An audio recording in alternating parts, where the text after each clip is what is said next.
छात्र छात्राओं, आज हम कक्षा 10वीं के सामाजिक विज्ञान विषय में अध्याय 1 भारत के संसाधन।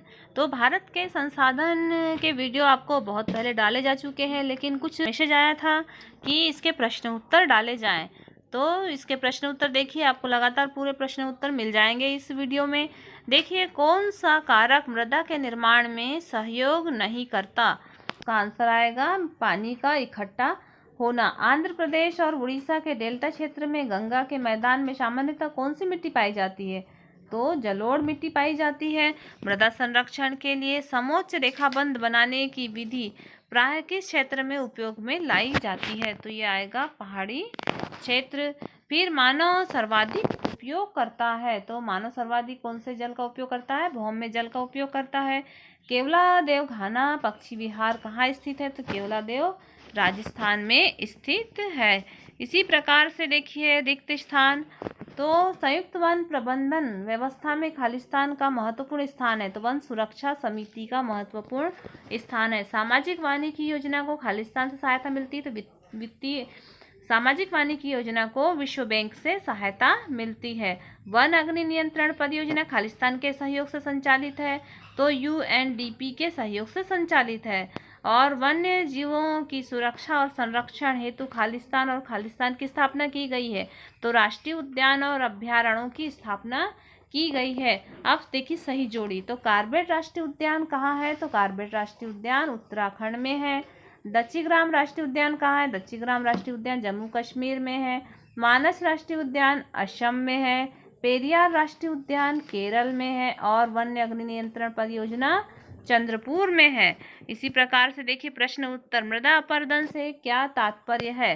प्रकृति की शक्तियों में बहता हुआ जल, नदियों एवं हवा तथा मानव की विध्वंसनात्मक प्रकृति से किसी भूभाग का मृदा आवरण नष्ट हो जाता है। इस प्रकार मृदा आवरण के नष्ट हो जाने को मृदा अपरदन कहते हैं। अब देखते हैं मृदा संरक्षण से क्या आशय है। मृदा संरक्षण एक विधि है जिसके द्वारा मिट्टी की उर्वरकता बनाए रखी जाती है। मृदा के अपरदन और क्षय को रोका जाता है, मृदा की दशाओं में को सुधारा जाता है। ये मृदा संरक्षण कहलाते हैं। भौम्य जल पानी के स्रोत क्या है? तो भौम्य जल पानी के स्रोत कुएं और ट्यूबवेल है। संशोधित वन नीति 1988 का मुख्य आधार क्या है? तो पर्यावरण में स्थिरता लाना, जीव जंतु और वनस्पति जैसे प्राकृतिक धरोहर की हिफाजत करना और लोगों की बुनियादी जरूरतों को पूरा करना संशोधित वन नीति 1988 का मुख्य आधार है। अब हम देखते हैं सामाजिक वानिकी योजना की सफलता का आधार क्या है? तो वन महोत्सव का प्रचार प्रसार कर, सड़कों, नहरों एवं रेल लाइनों के किनारे वृक्षारोपण कर जन भागीदारी को बढ़ावा देना और वन कानूनों को प्रभावी ढंग से लागू करना सामाजिक वानिकी योजना के सफलता का मुख्य आधार है। अगला प्रश्न है, भारतीय वन प्रबंधन संस्थान की स्थापना क्यों की गई थी? तो वन संसाधन और प्रबंधन व्यवसाय की नवीन बातों की जानकारी देने के लिए 1978 में अहमदाबाद में इस संस्थान की स्थापना की गई थी। मृदा परिच्छेदिका से क्या तात्पर्य है? पूर्ण विकसित मृदाओं के लंबवत परिच्छेदन और कटान में गठन और रंग और परतें एक के ऊपर एक बिछ जाती हैं। मृदा के परतों के इस विन्यास को मृदा परिच्छेदिका कहा जाता है। मानव जीवन में मृदा का क्या महत्व है? तो मानव जीवन में मृदा का बहुत अधिक महत्व है। समस्त मानव जीवन मृदा पर निर्भर करता है। समस्त प्राणियों का भोजन प्रत्यक्ष और परोक्ष रूप से मृदा से ही प्राप्त होता है। हमारे वस्त्र भी प्रत्यक्ष और परोक्ष रूप से मृदा से ही प्राप्त होते हैं। भारत में लाखों घर मिट्टी के बने हुए हैं। हमारा पशुपालन उद्योग और कृषि और वन उद्योग मृदा पर ही आधारित है। इस प्रकार मृदा हमारे जीवन का मुख्य आधार है। अब अगला प्रश्न देखते हैं, लाल मिट्टी और लेटेराइट मिट्टी में अंतर लिखिए। तो यह मिट्टी शुष्क और तर जलवायु में प्राचीन रवेदार परिवर्तित चट्टानों की टूट-फूट से बनती है। यह मिट्टी शुष्क और तर मौसम में लेटेराइट चट्टानों की टूट-फूट से बनती है। लाल मिट्टी लाल, भूरे और चॉकलेटी पीले रंग व काले रंग की होती है और लेटेराइट मिट्टी लाल और सफ़ेद रंग की होती है। इस मिट्टी में लोहा, एल्युमिनियम और चूना अधिक होता है। इस मिट्टी में लोहा ऑक्साइड और पोटास की मात्रा अधिक होती है।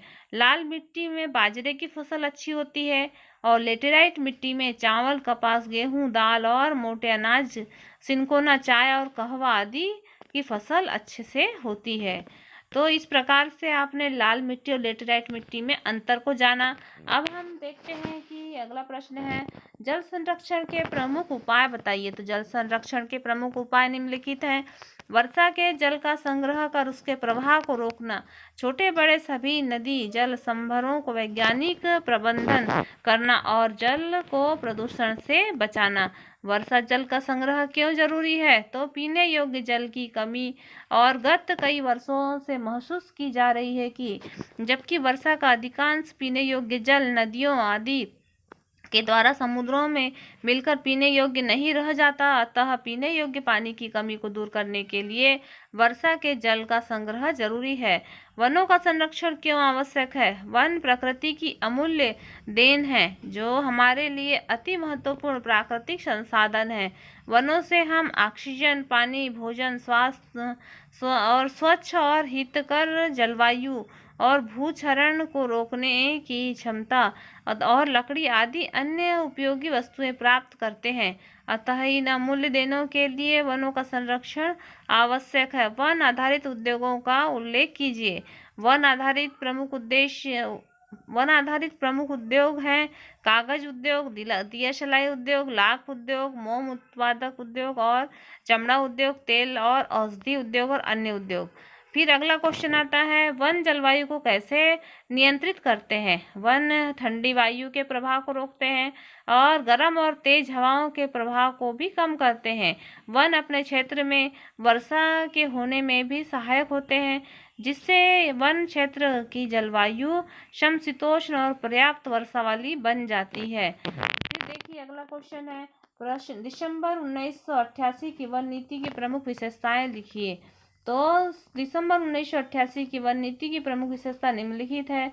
पहाड़ी, घाटी और नदियों के जल ग्रहण क्षेत्रों में वन बढ़ाना और जंगलों और आदिवासियों और गरीबों के पारंपरिक हक बनाए रखना, वनों की उत्पादकता बढ़ाने पर ध्यान देना और वर्तमान वनों की कटाई को रोकना और पर्यावरण संतुलन बनाए रखना, उद्योगों की रियायती दर पर वन उत्पादन प्राप्त करने पर रोक लगाना। इसी प्रकार अगला क्वेश्चन आता है, सामाजिक वानिकी योजना क्या है? तो सामाजिक वानिकी योजना वह है जो वृक्षारोपण की योजना है जिसे विश्व बैंक से वित्तीय सहायता प्राप्त होती है और इसके अंतर्गत खेतों और सड़कों और रेल लाइनों आदि के किनारे वृक्षारोपण कर जन भागीदारी को बढ़ावा दिया जाता था तथा कानूनों को प्रभावी ढंग से लागू करने और हरे भरे वृक्षों को काटने पर रोक लगाई गई। इसके अतिरिक्त वन महोत्सव का आयोजन कर हर एक बच्चा के लिए एक पेड़ नारा विकसित किया गया। इस प्रकार से हमने लघु उत्तरी के प्रश्न उत्तरों को जाना। अब हम देखते हैं दीर्घ उत्तरी के प्रश्न उत्तर। तो भारत में मिट्टियों के विभिन्न प्रकार और उनकी विशेषता और वितरण को समझाइए। तो सबसे पहले देखिए जलोढ़ मिट्टी। ये काप, दोमट और कछारी और चीका मिट्टी भी कहते हैं। यह मिट्टी हल्के भूरे रंग की होती है। इसमें नाइट्रोजन, फास्फोरस और वनस्पति अंशों की कमी होती है, परंतु पोटास और चूना पर्याप्त मात्रा में पाया जाता है। यह मिट्टी पंजाब, हरियाणा, उत्तर प्रदेश, उत्तराखंड, बिहार और पश्चिमी बंगाल और असम, मेघालय और उत्तरी पूर्वी राजस्थान में मिलती है। इसके अतिरिक्त दक्षिण भारत में गोदावरी, कृष्णा, कावेरी नदियों के डेल्टा भागों में भी पाई जाती है। फिर आता है काली और रेगड़ मिट्टी। इसे रेगड़ या कपास वाली मिट्टी कहा जाता है। इसका रंग गहरा काला और कणों की बनावट बारीक और घनी होती है। पानी व नमी इसमें देर तक ठहर सकती है। यह मिट्टी में चूना, पोटास और कैल्शियम और एल्यूमिनियम तथा लोहा पर्याप्त मात्रा में पाया जाता है, किंतु फास्फोरस और नाइट्रोजन तथा जीवाश्म का अभाव होता है। इसमें रासायनिक तत्वों की मात्रा अधिक होती है और सूखे सूख जाने पर इसमें दरार पड़ जाती है। भारत में यह मिट्टी गुजरात से अमरकंटक तक और बेलगांव में से गुना तक पाई जाती है। यह मिट्टी महाराष्ट्र में विदर्भ और खानदेश और मराठवाड़ा, मध्य प्रदेश, उड़ीसा के दक्षिणी भाग और कर्नाटक के उत्तरी जिलों और आंध्र प्रदेश के दक्षिण तथा तटवर्ती भाग तथा राजस्थान के कुछ जिलों में तथा उत्तर प्रदेश के बुंदेलखंड संभाग में मिलती है। अब अगला आता है लाल मिट्टी। लाल मिट्टी सामान्यतः इस मिट्टी का रंग लाल होता है, कहीं कहीं इसका रंग भूरा, चॉकलेटी और पीला तथा काला भी होता है। यह मिट्टी अत्यंत रंगयुक्त होती है। यह अत्यंत बारीक और गहरी होने पर इसकी उपजाऊ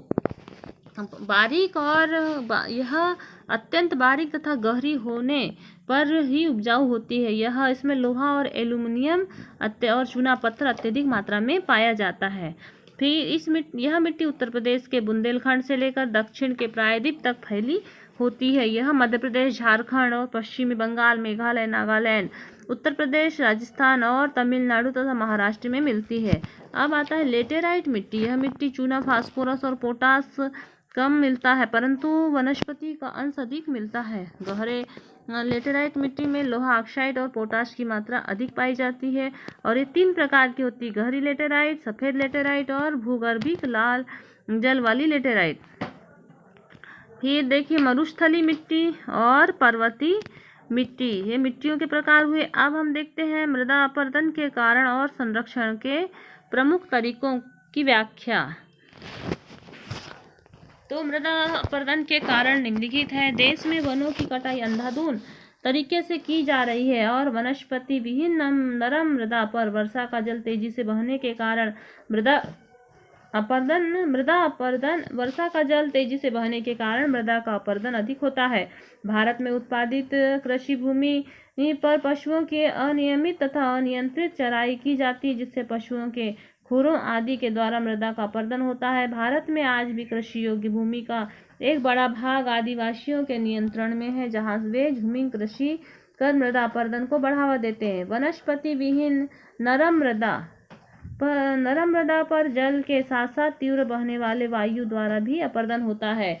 आज भी अधिकांश भारतीय किसान कृषि के वैज्ञानिक तरीके न अपनाकर पारंपरिक तरीके अपनाते हुए हैं, जो मृदा अपरदन में सहायक है। मृदा संरक्षण द्वारा मृदा के अपरदन को रोकना परम आवश्यक है। कैसे रोका जा सकता है मृदा अपरदन को? तो वनों की अंधाधुंध कटाई को रोककर वृक्षारोपण को बढ़ावा देकर मृदा अपरदन को रोका जा सकता है। और पहाड़ी और पर्वतीय क्षेत्रों में सीढ़ीदार खेती में फसल उगाकर, खेतों में बंदिकाएं बनाकर और नालीदार अपरदन को रोका जा सकता है। शुष्क और पर्वतों में पवन की गति को रक्षक मेखला बेड़ और पेड़ पौधों की बाड़ बना करके, पहाड़ी ढालों में बंजर भूमि पर भी वृक्षारोपण करके रोका जा सकता है। और ग्रामीण क्षेत्रों में चारागाह का विकास करके और पर्वतीय ढालों में ऊंचे नीचे क्षेत्रों में बहते हुए जल को रोका जा सकता है। फिर आता है मृदा परिच्छेदिका।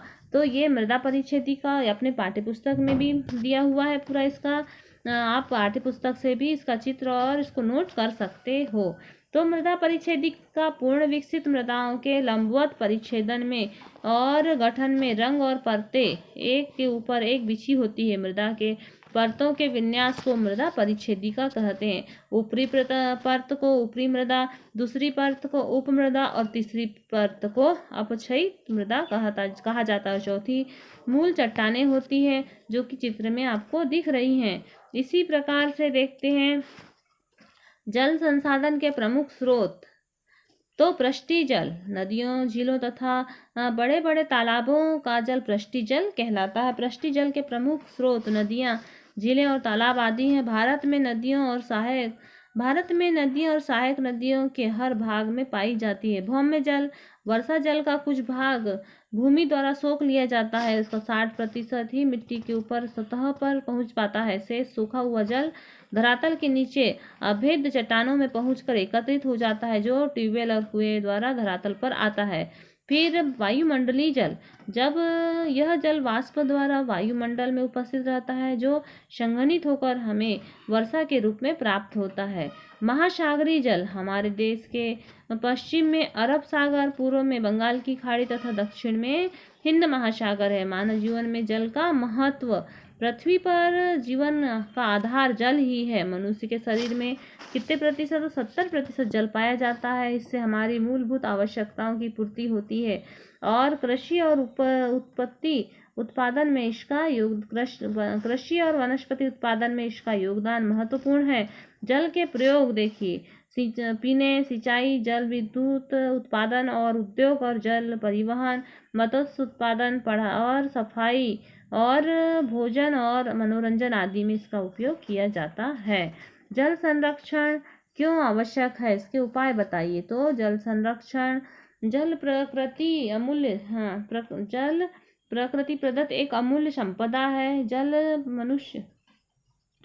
जल पृथ्वी पर हर प्रकार के जीवन का आधार है हमारे, और इससे हमारी मूलभूत आवश्यकताएं पूरी होती है। हमारे यहाँ देश के कुछ भागों में इसकी प्रचुरता है और वहीं बड़ा अभाव है। अतः जल संसाधनों की सीमित आपूर्ति, असमान उपलब्धता तथा देश में बढ़ती जनसंख्या के कारण जल की आवश्यकता को देखते हुए जल संरक्षण की महती आवश्यकता है। जल संरक्षण के उपाय निम्नलिखित हैं। नदियों द्वारा उपयुक्त स्थलों पर बांधों तथा जलाशयों का निर्माण करवाना, सिंचाई की नहरों और नालियों को पक्की बनवाना तथा स्प्रिंकलर एवं ड्रिप सिंचाई पद्धति अपनाना, भूमिगत जल का समुचित एवं विवेकपूर्ण उपयोग और नदियों और शहरों की गंदगी को मुक्त कराकर जल को प्रदूषण रहित करने की ओर प्रयास करना और रेन वाटर हार्वेस्टिंग को बढ़ावा देना। वनों से होने वाले प्रत्यक्ष और अप्रत्यक्ष लाभ कौन कौन से हैं बताइए। तो देखिए, प्रत्यक्ष लाभ, सबसे पहले प्रत्यक्ष लाभ में देखिए लकड़ी की प्राप्ति। हम सभी जानते हैं कि वनों से हमें लकड़ी प्राप्त होती है और जिसका उपयोग ईंधन के रूप में किया जाता है। वृक्षों से सागौन, साल, शीशम, चीड़, देवदार और आमरूल, चंदन आदि लकड़ियां मिलती है। वनों की लकड़ी से फर्नीचर बनाया जाता है। और सहायक उपजों की प्राप्ति, वनों से सहायक उपजों के रूप में लाख और चमड़ा, गोंद और शहद, कत्था, मोम, छाले, बांस, बेत, जड़ी बूटियां और जानवरों के सींग आदि मिलते हैं। ये लाभकारी उद्योगों के आधारभूत तत्व हैं। जानवरों के लिए चारा प्राप्त होता है। वह क्षेत्र उत्तम चारागाह वन स्थल है जो वनों से जानवरों के लिए घास और पत्तियां मिलती है। रोजगार की प्राप्ति, वनों से 7.8 करोड़ व्यक्ति को आजीविका आश्रित है। वनों से प्राप्त कच्चे माल पर बहुत से उद्योग चल रहे हैं। फिर आता है विदेशी मुद्रा की प्राप्ति, वनों से प्राप्त लाख और तारपीन का तेल, चंदन का तेल, लकड़ी से बनी कलात्मक वस्तुओं का निर्यात करने से विदेशी मुद्रा मिलती है। राजस्व की प्राप्ति, ये हो गए प्रत्यक्ष लाभ। अप्रत्यक्ष लाभ, ऐसे लाभ जो हमें वनों से प्राप्त होते लेकिन हमें दिखाई नहीं देते। तो क्या है? मिट्टी का कटाव, मिट्टी के कटाव में कमी, वनों के कारण मिट्टी की ऊपरी परत का कटाव नहीं हो पाता, फलतः मिट्टी के पोषक तत्वों में कमी नहीं होती, अतः उपजाऊ बनी रहती है। जलवायु को बनाए रखना, और वन ठंडी वायु के प्रभाव को कम कर देता है तथा गर्म व तेज हवाओं के प्रभाव को भी कम कर देता है। इससे वन क्षेत्र को जलवायु समशीतोष्ण बनी रहती है। बाढ़ नियंत्रण में सहायक, वन पानी के वेग को कम कर देते हैं, बाढ़ के पानी को सोख देते हैं। बाढ़ का पानी वन क्षेत्रों में फैलकर धीरे धीरे नदियों में जाता है और इससे बाढ़ नियंत्रित होती है। रेगिस्तान के प्रसार पर रोक, वन मृदा अपरदन को रोककर उपजाऊ भूमि और वनस्पति को बढ़ावा देता है। वर्षा में सहायक, जल में स्तर में वृद्धि। इस प्रकार से इसके अप्रत्यक्ष लाभ हुए। अब अगला क्वेश्चन आता है, सरकार द्वारा वन संरक्षण के लिए किए गए प्रयास। तो निम्नलिखित प्रयास किए गए हैं। केंद्रीय वन आयोग की स्थापना, केंद्र सरकार ने सन 1965 में केंद्रीय वन आयोग की स्थापना की। इसका कार्य है आंकड़ों और सूचनाओं को एकत्रित करना। आंकड़े और सूचनाओं को एकत्रित करना, तकनीकी सूचनाओं को प्रसारित करना, वन विभाग में लगी संस्थाओं के कार्यों को समन्वित करना। और भारतीय वन सर्वेक्षण संगठन वनों में क्या क्या वस्तुएं उपलब्ध है उनका पता लगाने हेतु 1971 में इस संगठन की स्थापना की गई। वन अनुसंधान संस्थान की स्थापना देहरादून में वनों से प्राप्त वस्तुओं और वनों के से संबंध में अनुसंधान एवं शिक्षा देने के लिए इस संस्था की स्थापना की गई। इसके 4 क्षेत्रीय केंद्र है, बेंगलुरु, कोयम्बटूर, जबलपुर और बुरनेटहट। काष्ठ और कला प्रशिक्षण केंद्र की स्थापना राज्य सरकार ने वन अधिकारियों एवं कर्मचारियों को लकड़ी काटने का प्रशिक्षण देने के लिए 1965 में देहरादून में काष्ठ कला प्रशिक्षण केंद्र स्थापित किया। राष्ट्रीय वन विकास निगम की स्थापना। पहले राज्यों में वनों की कटाई को ठेके पर दिया जाता था। ठेकेदारी प्रथा को समाप्त कर वनों की कटाई हेतु वाणिज्यिक वन विकास की स्थापना 19 राज्यों में की गई। भारतीय वन प्रबंधन संस्थान की स्थापना और वन संरक्षण अधिनियम। अब हम देखते हैं वन प्राणी संरक्षण क्यों आवश्यक है। वन प्राणी संरक्षण के उपाय। वनों के साथ साथ वन जीवन भी मानव के लिए महत्वपूर्ण संसाधन है। वन्य जीवों में मांस और खाल है, हाथी दांत आदि प्राप्त होते हैं। वनों के साथ साथ मानव ने वन्य प्राणियों को भी बेदर्दी से विनाश किया। इससे वन जीवों का अस्तित्व खतरे में पड़ गया और बाघ, सिंह, हाथी, गेंडा जैसे आदि की संख्या में निरंतर कमी आ रही है और आने वाले कुछ ही वर्षों में वन्य प्राणियों की कुछ प्रजातियां विलुप्त हो रही हैं। इन जीवों को पर्यावरण का संतुलन को बनाए रखने के लिए बचाव आवश्यक है। तो इनके संरक्षण के निम्नलिखित उपाय हैं। वन्य जीवों की प्राकृतिक आवासों को बिना नुकसान पहुंचाए नियंत्रित करना। वन्य जीवों के शिकार पर पूर्णतः प्रतिबंधित करना। वन क्षेत्रों में जैव मंडल रिजर्व की स्थापना करना। लुप्त हो रहे जीवों का विस्थापन के लिए राष्ट्रीय पार्क और अभ्यारण्यों की स्थापना करना। वन जीवों के प्रति लोगों का रवैये में परिवर्तन हेतु शिक्षा एवं जागरूकता का विकास करना और वन जीवों के प्रबंधन की योजनाओं को ईमानदारी से लागू करना। इस प्रकार से अध्याय वन के प्रश्न उत्तर पूरे प्रश्न उत्तर हैं। अब हम नेक्स्ट वीडियो में अध्याय 20 के प्रश्न उत्तरों का अध्ययन करवाएंगे। लगातार इन वीडियो को देखिए और हमारे चैनल को सब्सक्राइब कीजिए। धन्यवाद।